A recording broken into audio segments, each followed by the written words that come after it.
I chemistry coach Avinash Jaiswal. Welcome you all on my YouTube channel. I hope you are healthy and sound. So students, today we are going to continue about Rod's law. In the previous lecture of solution, हम लोगों ने सीखा कि rods law में क्या होता है, rods law का क्या डेरिवेशन है, रॉड्स लॉ में किस प्रकार से ग्राफ बन सकता है, रॉड्स लॉ का क्या एप्लीकेशन है। उसके बाद हमने सीखा था बेटा ideal and non ideal solution. आज हम सीखने जा रहे हैं positive deviation and negative deviation. तो बच्चों आपने सीखा रॉड्स लॉ में कि partial pressure of a component is directly proportional to its mole fraction. Proportionality का साइन हटाकर बेटा कांस्टेंट लगा दिया था हम लोगों ने। इस प्रकार से हमारा फॉर्मूला निकल कर आया था कंपोनेंट 1 के लिए। सिमिलरली करके कंपोनेंट 2 के लिए भी आप ये एक्सप्रेशन लिख सकते हैं।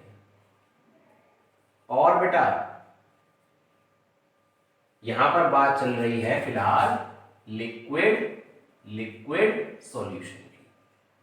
अब होता क्या है बेटा, आपने अगर ग्राफ प्रीवियस लेक्चर में देखा हो तो ग्राफ नॉर्मली आता है, इस प्रकार से जाता है, इस प्रकार से जाता है और यहां जाके जुड़ जाता है। ऐसा ही है, आज हमें पढ़ना है इस ग्राफ से अलग जो होगा positive deviation and negative deviation.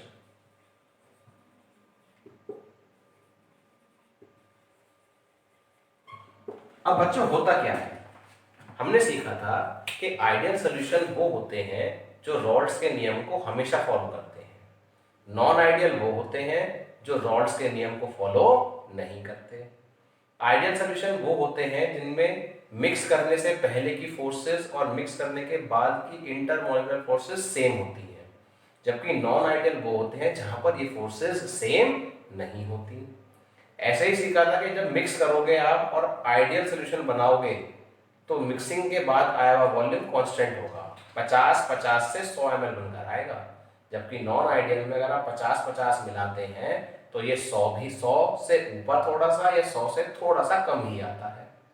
फिर हमने ये भी सीखा था कि अगर ग्राफ बनता है तो आइडियल सॉल्यूशन का ग्राफ हमेशा लीनियर जाता है, जबकि नॉन आइडियल के केस में या तो प्रेशर बढ़ जाता है या प्रेशर घट जाता है, या तो होगा पॉजिटिव डेविएशन या होगा नेगेटिव डेविएशन। अगर आप नॉन आइडियल की बात कर रहे हैं और सॉल्यूट सॉल्वेंट को मिक्स कर रहे हैं तो मिक्स करने पे हो सकता है उनके बीच में अट्रैक्शन बढ़ जाए, उनके बीच में इंटर मॉलिक्यूलर फोर्सेस बढ़ जाएं। अगर फोर्सेस बढ़ जाएंगी तो बेटा पार्टिकल अब सरफेस से एस्केप नहीं कर सकते, और पार्टिकल अगर सरफेस से एस्केप नहीं कर सकते तो पहले के मुकाबले अट्रैक्शन बढ़ गया और प्रेशर घट गया, और जब प्रेशर घटता है तो वही केस बनता है नेगेटिव डेविएशन का। इसका बिल्कुल अपोजिट, अगर प्रेशर बढ़ा इंटरेक्टिव फोर्सेस कम होने की वजह से, अगर सॉल्यूट सॉल्वेंट को मिलाया और उनके बीच की इंटर मॉलिक्यूलर फोर्सेस घट गई, कम हो गई, तो उस वजह से पार्टिकल सरफेस से एस्केप करना शुरू कर देते हैं, उसी को कहा जाता है पॉजिटिव डेविएशन। और ये दोनों किसका पार्ट है बेटा, नॉन आइडियल सॉल्यूशन का। नॉन आइडियल सॉल्यूशन के दो पार्ट निकल कर आए, एक हमारा पॉजिटिव डेविएशन और एक नेगेटिव डेविएशन। तो मैं यहां पर क्या करूंगा, सॉल्वेंट और सॉल्यूट के बीच का इंटरेक्शन के बीच की इंटरेक्टिव फोर्सेस कह दीजिए बेटा, वो डिक्रीज हो गई है। मिक्स करने से पहले फोर्सेस ज्यादा थी और मिक्स करने के बाद फोर्सेस कम हो गई। अब अगर फोर्सेस कम हो गई तो वेपर प्रेशर क्या हो जाएगा बेटा, इंक्रीज हो जाएगा, because particles can escape, particles can escape easily, particles आसानी से एस्केप कर सकते हैं। और बेटा जब भी वेपर प्रेशर बढ़ता है तो ऐसे सॉल्यूशन का बॉइलिंग पॉइंट कम हो जाता है, वेपर प्रेशर बढ़ने से बॉइलिंग पॉइंट कम हो जाता है। अब आप कहेंगे एग्जांपल दीजिए, तो मैं बात करूंगा अगर आपके पास प्योर एल्कोहल है बेटा, तो उसके अंदर होती है inter molecular hydrogen bonding, inter molecular hydrogen bonding. और अगर आपने इसके अंदर एसीटोन मिक्स कर दिया, जिसके अंदर बेटा डाइपोल डाइपोल इंटरेक्शंस होते हैं, अगर मैं बॉन्डिंग की बात करूं तो हाइड्रोजन बॉन्डिंग काफी स्ट्रॉन्ग है, डाइपोल डाइपोल उसके मुकाबले थोड़ा कम है। तो जब अल्कोहल प्योर था तो उसके बीच में बॉन्डिंग ज्यादा थी, लेकिन जैसे ही एसीटोन्स के अंदर डाला गया तो अल्कोहल की बॉन्डिंग का एक्सटेंट कम हो गया। तो वही तो कहा बेटा आपसे, इंटरेक्टिव फोर्सेस पहले से कम हो जाएंगी। जब पहले से कम होंगी तो वेपर प्रेशर बढ़ेगा, वेपर प्रेशर बढ़ेगा तो पार्टिकल्स कैन एस्केप इजीली और उससे बॉइलिंग पॉइंट घट जाता है। एग्जांपल हो गया अल्कोहल एंड एसीटोन। अगले पर चलते हैं, इसका एग्जैक्टली अपोजिट आप खुद लिखेंगे। ए बी क्या है बेटा, पहले बता चुका हूं आपको, ए हम सॉल्वेंट के लिए बोलते हैं बेटा और बी बोलते हैं सॉल्यूट के लिए। आप इसको 1 भी कह सकते हैं, 2 भी कह सकते हैं। यहां पर इंटरेक्टिव फोर्सेस कम हुई हैं तो यहां इंटरेक्टिव फोर्सेस ज्यादा होंगी। वेपर प्रेशर इंक्रीज हुआ है, वेपर प्रेशर डिक्रीज होगा, इसलिए नाम दिया है नेगेटिव डेविएशन। ग्राफ नीचे की तरफ चला जाएगा, प्रेशर कम हो गया, पहले से ग्रोथ घट गई आपकी तो आप नेगेटिव तो हुए, और पहले से बढ़ गई तो पॉजिटिव हुआ बेटा। पार्टिकल्स कैन एस्केप इजीली, नहीं, यहां पर opposite, particles can not escape easily. Boiling point decreases, opposite boiling point increases. अब इसका एग्जांपल देखते हैं बेटा। एग्जाम्पल में है क्लोरोफॉर्म एंड एसीटोन। बेटा एक बात आप ध्यान रखिए, कोवेलेंट कंपाउंड्स में लगने वाली जो फोर्सेस हैं उनका ऑर्डर ये है, हाइड्रोजन बॉन्डिंग सबसे आगे, उसके बाद आता है बेटा डाइपोल डाइपोल, उसके भी बाद आता है बेटा डाइपोल इंड्यूस्ड, और सबसे नीचे आता है बेटा डिस्पर्जन फोर्सेस। ये ऑर्डर है बेटा कोवेलेंट कंपाउंड्स में, शेयरिंग वाले कंपाउंड्स में जो फोर्सेस का ऑर्डर है वो ये है। कोवेलेंट कंपाउंड्स लिख लीजिए बेटा। अब हो क्या रहा है, क्लोरोफॉर्म और एसीटोन दोनों ही जो है वो डाइपोल डाइपोल इंटरेक्शन शो करते हैं बेटा, यानी दोनों के अंदर कौन सी फोर्स लगती है बेटा, डाइपोल डाइपोल इंटरेक्शन। लेकिन जब इनको मिक्स कर दिया जाएगा, देखिए आप ध्यान से, जब इनको मिक्स कर दिया जाएगा तो क्या होगा, जैसे ही इनको मिक्स करा गया बेटा, हमने देखा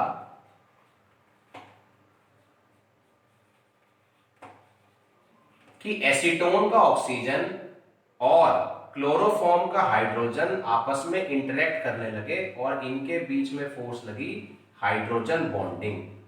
कौन सी वाली बेटा, इंटर मॉलिक्यूलर वाली।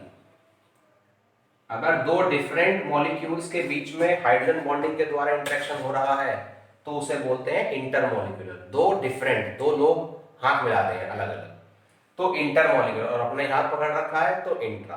तो किसी मॉलिक्यूल के अंदर ही बॉन्डिंग चले तो इंट्रा, और दो डिफरेंट के बीच में चले तो इंटर। तो यहां से आपने क्या समझा कि जब आप अकेले थे तो डाइपोल डाइपोल, लेकिन जब आप मिक्स हुए तो बॉन्डिंग बढ़ गई, बॉन्डिंग बढ़ी तो प्रेशर घटेगा, और प्रेशर घटेगा तभी तो हुआ नेगेटिव डेविएशन। चलिए फिर से रिवाइज करते हैं एक बार बेटा। अगर आप दो सॉल्यूट और सॉल्वेंट को मिला रहे हैं और उनके बीच में किसी प्रकार का कोई इंटरेक्शन नहीं हुआ तो ये रॉल्स लॉ को स्ट्रिक्टली फॉलो कर रहे हैं, ऐसे सॉल्यूशन कहलाते हैं आइडियल सॉल्यूशन। पिछले वाले लेक्चर में मैंने आपको इसका अच्छे से ग्राफ बनाकर भी दिखाया था। अब मैं बात कर रहा हूं नॉन आइडियल की, जो सही चल रहे हैं उसका काम तो हो गया, लेकिन जो गड़बड़ कर रहे हैं, जिनके बीच में दोस्ती बढ़ रही है या दोस्ती घट रही है, उसकी बात करनी है।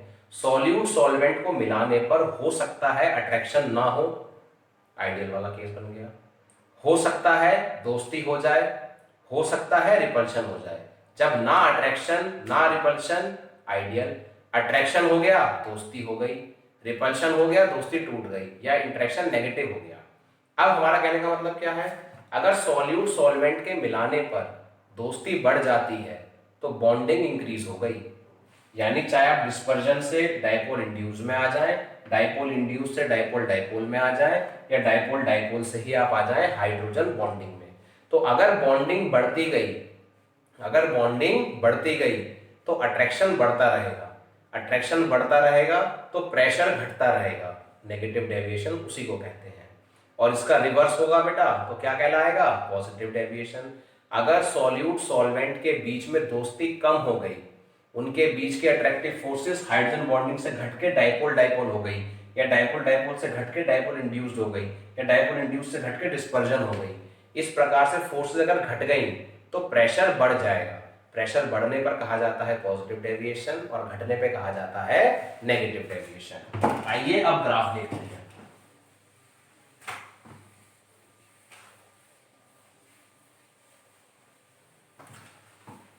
अगर मैं आप लोगों के लिए सिंपल रॉल्ड्स लॉ का ग्राफ बनाता हूं बेटा वॉलेटाइल लिक्विड्स का, तो वो कुछ इस प्रकार से था बेटा ऐसे ही। यहां x1 0 था, x2 की वैल्यू 1 थी, यहां x1 की वैल्यू 1 थी और x2 हमारा 0 था। इधर x1 बढ़ रहा था और इधर x2 को साफ दिख रहा है बेटा। ऊपर था p टोटल, जब यहाँ x1 है तो यहाँ की वैल्यू क्या कहलाएगी बेटा p1 नॉट, और यहाँ की कहलाएगी p2 नॉट। ये जा रहा है p1 और ये जा रहा था p2। ये है बेटा आइडियल सॉल्यूशन का ग्राफ, जब हमारे दोनों ही लिक्विड्स क्या है बेटा, वॉलेटाइल है। जब दोनों ही लिक्विड वॉलेटाइल है। अब क्या हुआ, हमने बात करनी है पॉजिटिव डेविएशन की। अब लेबलिंग आप खुद करेंगे, सब कुछ वही रहेगा। पॉजिटिव डेविएशन इसका मतलब प्रेशर बढ़ा है, तो जैसा एक्सपेक्ट किया गया था हम ऐसा ही तो एक्सपेक्ट कर रहे हैं, रिवोल्यूशन नहीं है, नहीं है। पॉजिटिव डेविएशन में हम ऐसा एक्सपेक्ट कर रहे थे लेकिन प्रेशर पहले से बढ़ गया, तो बढ़ने का मतलब है आप पॉजिटिव डेविएशन का ग्राफ ऐसे बनाएंगे, बाकी सारी लेबलिंग वही रहेगी, कोई चेंज नहीं आएगा। नेगेटिव डेविएशन का ग्राफ आप भी बना सकते हैं, फिर भी मैं आपके लिए बना रहा हूं।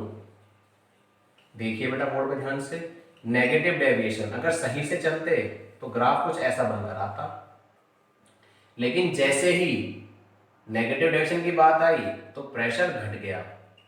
प्रेशर घट गया बेटा तो मैं इसे क्या कहूंगा, नेगेटिव डेविएशन। क्या बात समझ में आई बेटा? टॉपिक को दोबारा देखिए, एनसीईआरटी रीड कीजिए, कोई भी समस्या है तो आप मुझसे पूछ सकते हैं।